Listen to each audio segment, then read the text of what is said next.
and they're dissolving and unable to handle that. So when we look at our own ocean, we can see our bones. We can see a similarity between decalcification and osteoporosis.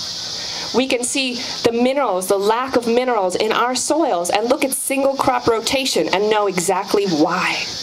We can look at the rising levels of cancer, heart disease, diabetes. The list is endless. And we can look at factory farming.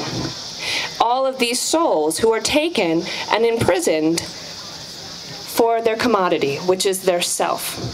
So if we're for women's rights, we're for all women, and that's why we don't go for dairy, even if we say, I don't eat meat, but I still have dairy. Well, that's still affecting a huge population of this community.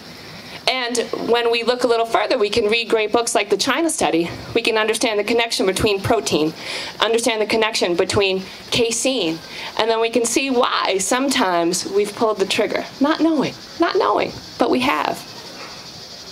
And that's when it starts to become really exciting to me, is when you say, wow.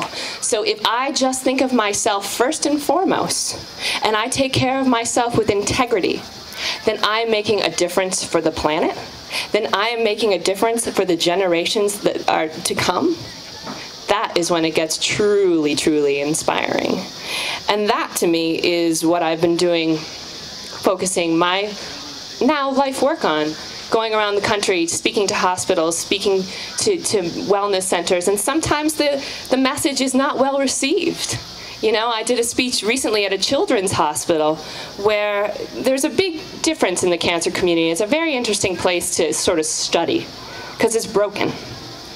And these are broken people trying to fix broken people. It's not going to work.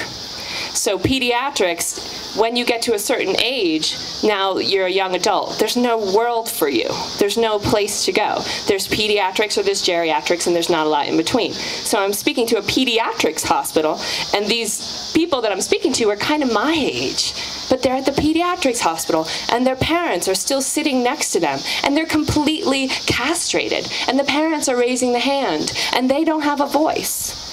And here comes crazy sexy cancer, and they're just like, ah! You know, they're horrified. And I'm doing the same thing that we're doing now, and you guys, like, you're sitting here with eyes wide open, yes, yum, delicious, and their hearts closed, terrorist. You know what I mean? And so I go through my whole story, and I talk about the part equaling the whole, and then I talk about the environment. And then there's a panel afterwards, and this lovely, lovely young woman with brain cancer, she raises her hands and she says, what do you think about cell phones and cancer? You know, I have a very big tumor in my brain. Should I not be using my cell phone? And the head of the hospital said, that's a myth.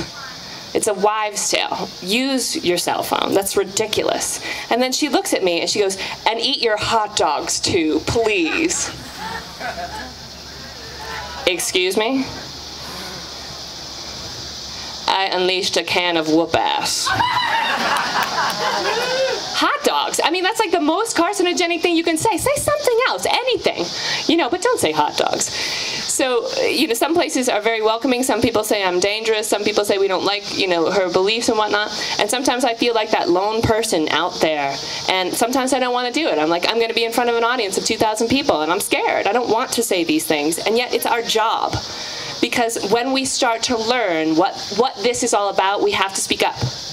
And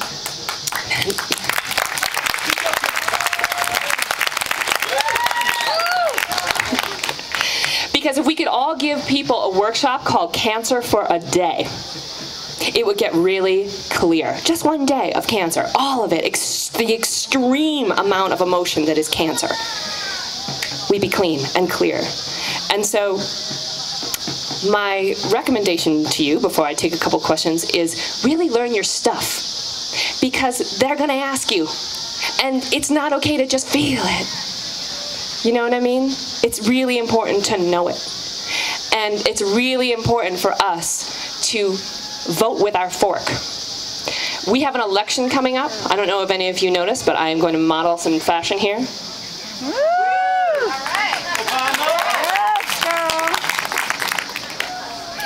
Whether or not you are going to vote for Obama right now at this moment, to me, doesn't matter. What matters is that we look at the issues, that we make sure we make informed choices. Because your refrigerator is